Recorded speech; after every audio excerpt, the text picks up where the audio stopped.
before we go, what advice would you give, and I know you probably get this question a lot, what advice would you give to a young brother who's coming up that's interested in kind of following in your footsteps? Yeah.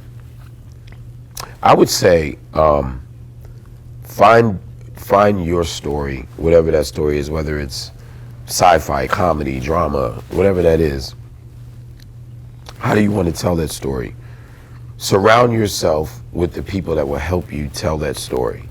A lot of time, well, now today it's a little different because the filmmakers today are also the editors. They're the filmmakers. They're the writers. We didn't have that ability back then because guys that wanted to be cinematographers, that's what they did.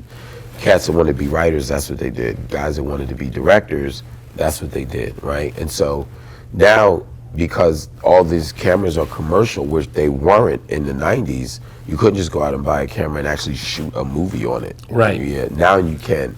I would say just create. People are shooting movies on cell phones. iPhones. Yeah, right. Just go and create.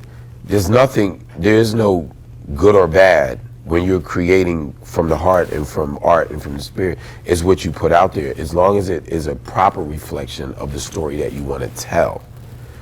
Art is going to be subjective. You can find 100 people that like one thing and one person that hates it, and they're more vocal than you know what I mean. Right. But does it really matter? If you can meet with triumph and disaster and treat those two imposters just the same, and I'm be honest, that's really how I do it. You know what I mean? Like you have to look at it the same way. You have to. If it's so important in my life, when I think things don't happen right, I'll pray, and then I'll think about if. That's great. That is definitely. Which is crazy because he was agnostic, atheist.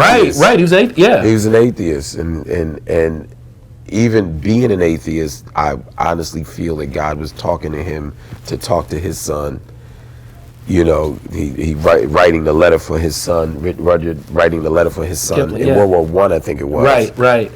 But not trying to be preachy or biblical because he didn't have those principles. Right. But we used them because we realized, whether he knew it or not, those principles were still spiritual, right? Still in there, yeah. Thank you for watching Sphinx TV. Be sure to like, comment, and subscribe now for more content from the brothers of Alpha Phi Alpha. 06.